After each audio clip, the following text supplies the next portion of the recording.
Thank you. Thank you very much. I'm sure all of you heard in the news a couple weeks ago that we have pulled all of our troops finally out of Iraq. Yet we still have significant numbers of troops and combat going on in Afghanistan. I recently looked at the cost of these wars over the last 9 years and what's transpired from it. Reuters reports that they've cost in excess of $4.4 trillion, and there's no way to really put a cost on it because they can't figure out what all went into it. And that's the dollar cost. That's not even the human cost of our wounded warriors, devastated families. And so at this point, even though the U.S. does have a great proclivity for war, I'm calling for an end to these costly foreign wars halfway around the world. And I feel the solution for that is to attack Canada.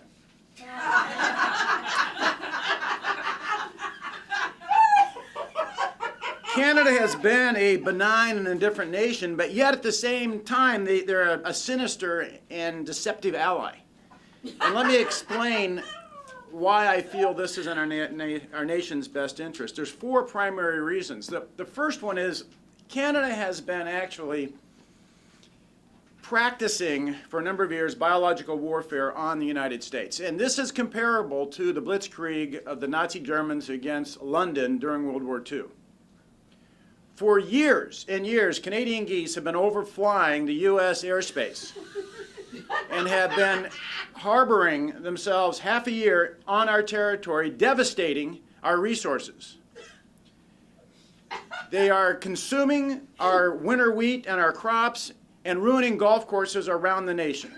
And the economic burden that's actually occurred for this is in the millions and millions of dollars, according to Golf Digest. Canadian geese who harbor in the warm and tropical wetlands of northern Minnesota during the winter are so devastating to the golf courses that nobody in Minnesota plays golf between November and April. The economic damage to that section of the country on golf alone is worthy of a war. The other thing is these geese, when they come down here, they are remaining isolated in their own enclaves. They are not assimilating with American geese and becoming part of our culture. And once they've devastated and taken from our economy, they return back to their own country, leaving us with the spoils of what they leave behind. This is a foul undertaking.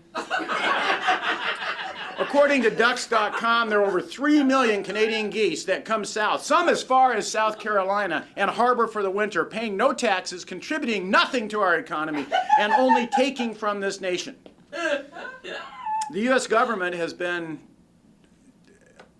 completely unable to stop this invasion, and private citizens have actually taken up arms against these geese, and according to Field and Stream, spend over $30 million a year attempting to stop the invasion of Canadian geese, and yet it still continues. Our second reason for attacking Canada is that they are involved in wholesale environmental terrorism, and this is equivalent to Saddam Hussein's torched earth policy at the end of the Kuwait War when he lit all the Kuwaiti oil fields on fire. According to the National Weather Service, every year Canada hurls across the heartland of the United States numerous cold fronts, reaping devastation to our entire infrastructure, cracking roads, downing power lines, destroying our electrical grid. Once again, American people are defenseless against us, and many of them are required to huddle in their homes and wait for the onslaught to cease to go back out. And this is costing tremendous millions and billions of dollars in lost productivity and lost wages each year. Sometimes these cold fronts make it all the way down into Florida, ruining orange crops. Oh, no. Now, this is weather that only a Canadian could enjoy. And it's really a covert operation to attempt to undermine the American culture with a way of life, forcing a restrictive and frigid cultural ideology on us as a nation, and we need to call a stop to it. Now, the third reason is that the U.S. has long fought a drug war.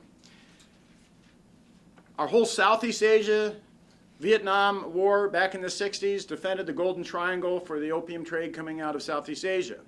Afghanistan now has the highest opium poppy production in the last recent decade, since the U.S. has gone in and secured the right for those farmers to grow their poppies and sell the heroin and the subsequent products from that. Now, Canada has developed low-cost generic prescription drugs. And according to an FDA spokesman in National Drugging magazine, an invasion is imminent on that basis alone. This is threatening the pharmaceutical monopoly in the United States and the profits to the shareholders that come by not having those drugs. This is a direct threat to our economy, and this alone is reason for invasion. Now look what this actually does. We're taking law-abiding senior citizens who have lived honest lives their entire life, and they are now becoming criminal drug mules, hauling generic prescription drugs back into the United States. And we're developing an entire criminal element in our seniors, setting an example for our children. No wonder we have social decline and delinquency when we have seniors becoming drug-hauling mules based on Canadian influence. And the last and final reason that we should attack Canada is they have the third largest oil reserves, second only to Venezuela and Saudi Arabia, according to the U.S. Geological Survey. No country is going to hold the United States hostage with their oil. We should attack them for their oil alone. There's enough oil there for us to go in and be justified for any war. Now listen, there's about 34 million people, so let's put some numbers to this. They have the second largest land mass of any nation in the world, about 9 people per square mile. So first of all, we could invade them and they wouldn't even know it. There's not enough people to see us even come in, okay?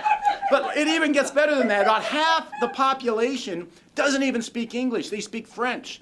If we go in with a little red wine and baguettes up front, they won't even raise resistance to us on that. So we only really have to worry about the 17 million that speak English. And I think if we hit them during hockey season, we can go in, attack Canada in a weekend, and our soldiers can be back at home working at Staples and Home Depot on Monday morning. This is the solution to ending costly foreign wars halfway around the world. Attack Canada. We'll have a war right here. It won't cost us much, and all of our soldiers can stay at home. Thank you for listening.